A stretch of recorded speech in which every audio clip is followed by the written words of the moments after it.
Coming up on Mountain News at 5:30, we'll tell you how a Southern Kentucky deputy became a lifesaver when he spotted a home engulfed in flames.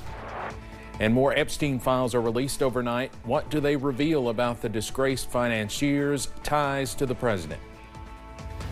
And in the world of weather, it is a warm start to your Tuesday, but the warming trend will continue. Details coming up.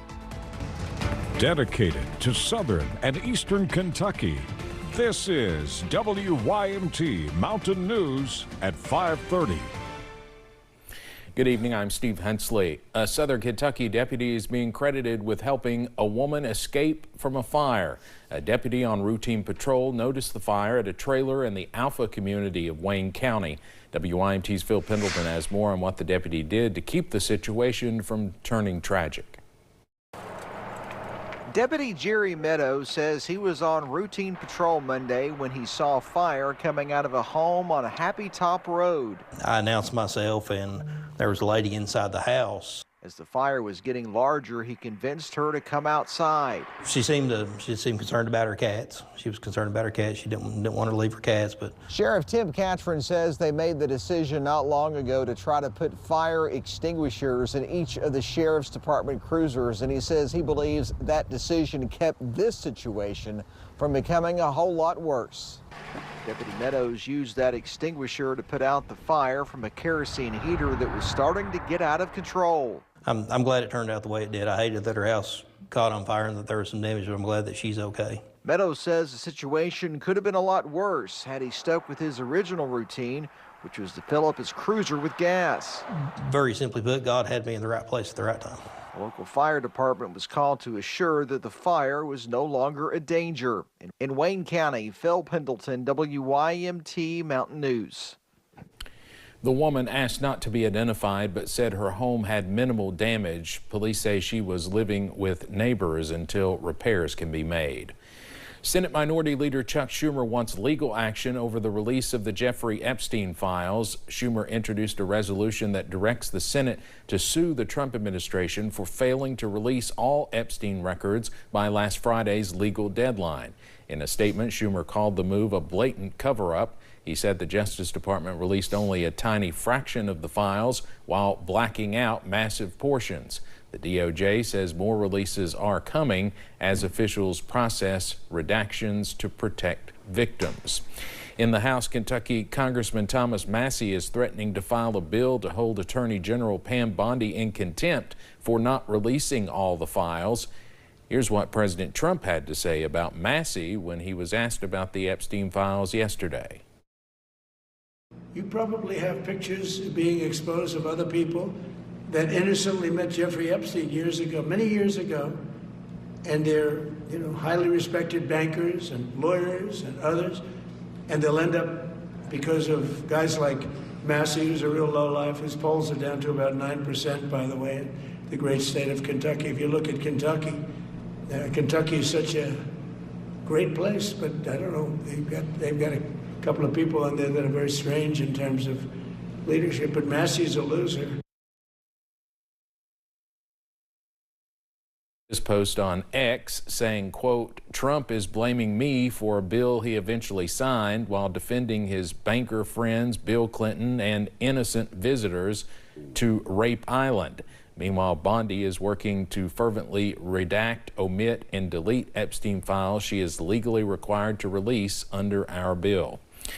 Well, thousands of new Epstein files were released overnight. The latest batch sheds light on President Trump's friendship with the disgraced financier, but the Justice Department says do not believe everything you see. WYMT Washington correspondent Molly Martinez has more. The latest release of the Epstein files from the DOJ shows President Trump flew on Epstein's plane at least 8 times. A note from the U.S. Attorney in New York shows that on one of those flights there were 3 passengers: Epstein, Donald Trump, and a 20-year-old woman. In a stunning statement on X, the Justice Department saying, quote, some of these documents contain untrue and sensationalist claims made against President Trump that were submitted to the FBI right before the 2020 election. To be clear, the claims are unfounded and false, and if they had any shred of credibility, they certainly would have been weaponized against President Trump already. Despite the latest release of the additional 30,000 documents, Democrat Ro Khanna says there are still very key pieces of evidence missing. That includes the 60-count indictment with the names of those who have been accused of sexual crimes. Here's what Epstein survivor Charlene Rochard had to say about it. My faith and trust in the government at this point is completely lost. I still have a little bit of hope, but since everything's basically redacted, there is no real transparency. More documents are expected to be released in the coming days and weeks.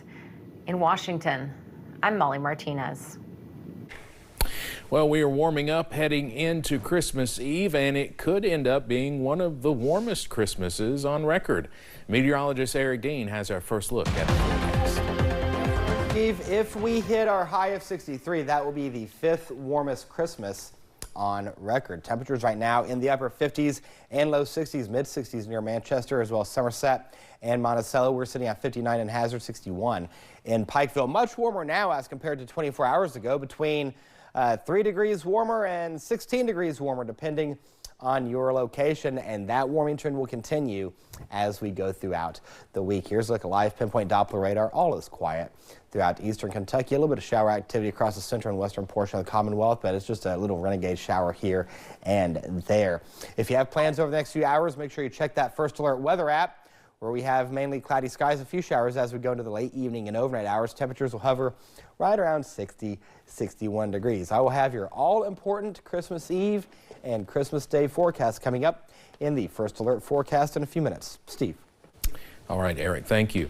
A UK hospital is being ordered to turn over records related to a former UK student athlete charged in her baby's death. Laken Snelling is accused of hiding the birth and putting the baby's body in a closet.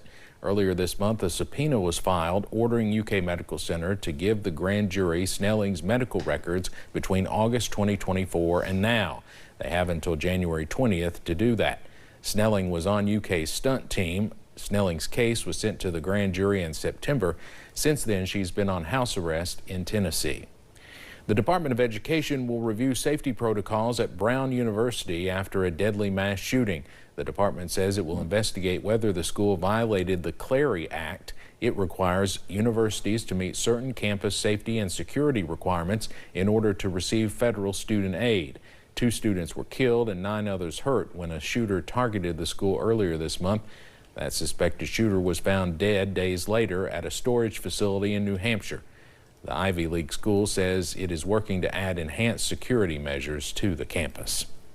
Starting January 1st, the property tax on aging distilled spirits will start to be phased out and gradually be eliminated by the year 2043.